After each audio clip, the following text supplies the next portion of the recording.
With The Legend of Zelda Breath of the Wild being the biggest release in the Legend of Zelda series, it is a no-brainer that we're getting a follow-up to this game in the form of The Legend of Zelda Breath of the Wild 2, name still pending. And even though we got one trailer of this heavily anticipated game, we have a lot to go off of when it comes to the overall story of The Legend of Zelda going into Breath of the Wild. And with the release of Skyward Sword HD imminent, it could very well be possible that Breath of the Wild 2 could be setting up some wild connections to another one of the greats when it comes to the Legend of Zelda series and gaming overall. You guys already know what I'm talking about, The Legend of Zelda Ocarina of Time. Given that Ocarina of Time itself as a game is probably one of the most important and can be argued as the most important Zelda game within the series, both inside and outside the lore, it could be possible that the subtle references that were found within Breath of the Wild can be expanded to an even greater degree within the sequel. As with Skyward Sword, there are a lot of connections from Skyward Sword going into Ocarina of Time,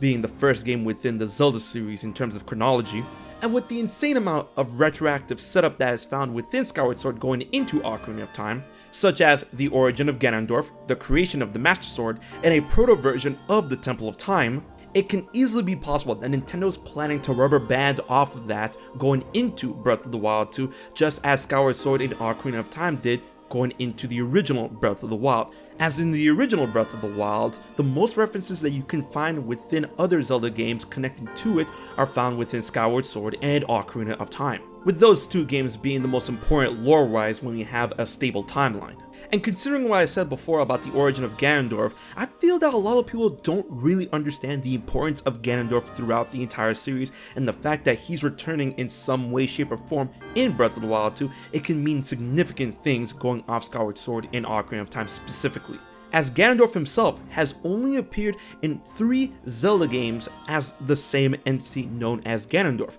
within Ocarina of Time, Twilight Princess, and The Wind Waker. Sure, there was an iteration of Ganondorf within the backstory of Four Swords Adventures, he did not play a significant hand in the overall encompassing lore that is the Legend of Zelda chronology, and by the time we met him, he was already Ganon. So with Ganondorf appearing in Breath of the Wild 2, this is going to have incredible implications when it comes to the history of the Legend of Zelda, the royal family, and beyond, considering that Ganondorf's first appearance in the flesh was in Ocarina of Time, although he was referenced in A Link to the Past. And although we did get a form of Ganon in Calamity Ganon in the original Breath of the Wild, he was only so sentient. Although he was able to plan and lurk, he was more akin to a destructive force than an actual entity. But that changes within Breath of the Wild 2, as we see in the trailer that Ganondorf is back in the flesh, literally, and kinda creepy. And time again, I've been saying, among other things when it comes to Breath of the Wild and where it lacked,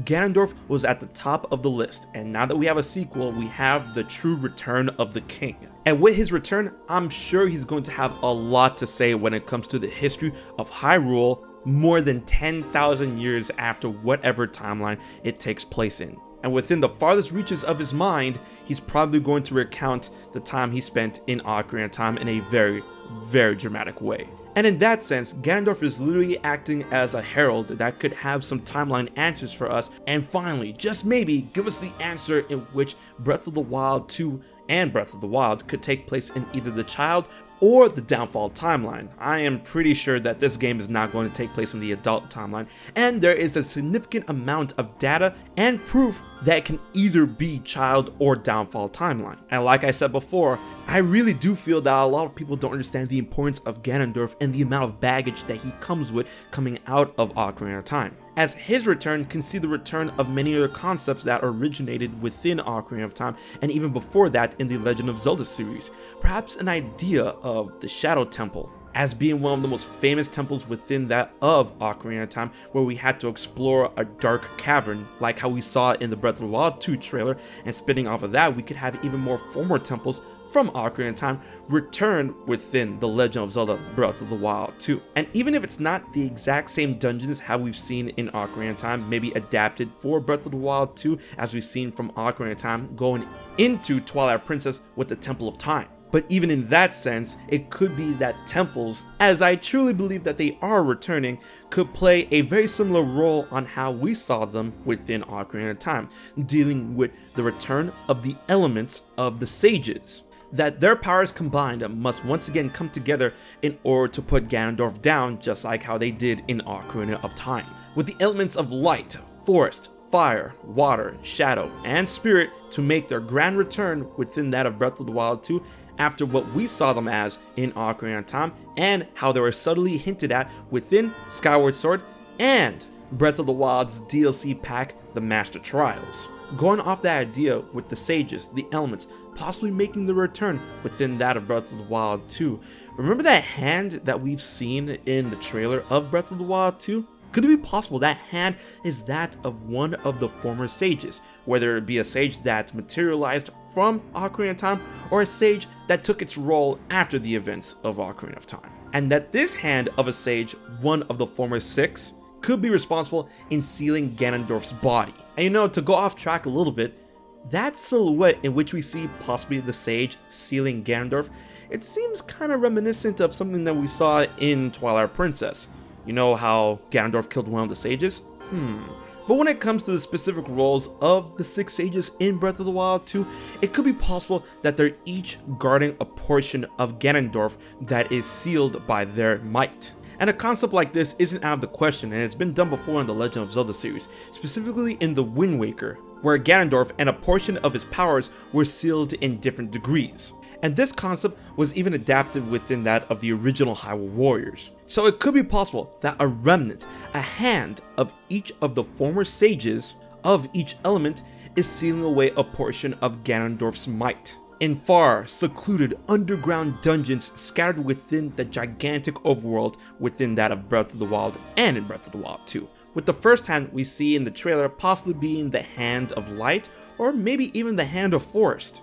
with an underlying possibility of this hand either being connected to Raikou or Saria. And in those cases, both of them would be very much familiar with Link and could easily explain why they saved them in the trailer. And with Ganondorf's body being freed from the first hand, it could be a race against time in order to chase down these dungeons, possibly getting to these sealed off powers held by the hands of the sages before Ganondorf does. But in a dual twist of fate, Link would have to claim these 6 hands, as he does with the first hand in the trailer of Breath of the Wild 2. And these hands of the sages of the 6 elements could grant powers to Link needed in order to stop Ganondorf if he were to ever return in his full might. And these powers, afforded by the hands of the 6 sages, could harken back to the sage medallions that were meant to be used in Ocarina of Time but never materialized, as 3 of which were remapped to be Din's Fire,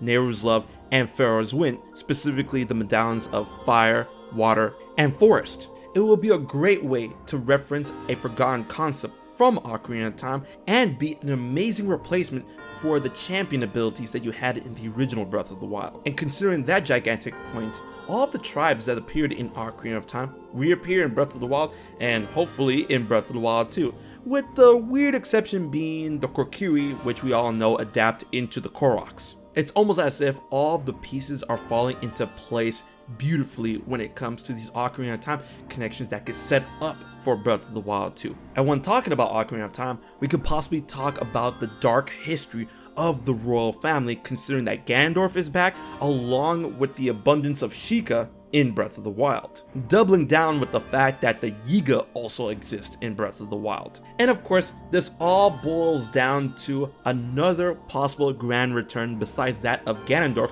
that is spurred on by Ganondorf, and that is, of course, the Triforce, which was heavily missing in the original Breath of the Wild. And considering how important the Triforce is to the overall Zelda chronology and how important it was in Ocarina of Time specifically, it could be possible that the terrifying endgame that Ganondorf spoke of at the end of Ocarina of Time could finally see its way to fruition in Breath of the Wild 2. But with that being said, I want to know what you guys think. Do you think Breath of the Wild 2 is being set up with huge connections from Skyward Sword going into Ocarina of Time and from Ocarina of Time going into Breath of the Wild? Let me know what you think and leave your theories in the comment section below. Don't forget to like, share, and most importantly subscribe to HMK while hitting that bell to know when my videos go live with Zelda content every week. Big thanks to my Patreon supporters for making this video happen. And don't forget to follow my Twitch channel in which I stream Zelda games. Alright guys, until the next video, this has been HMK, and I'll check you guys later.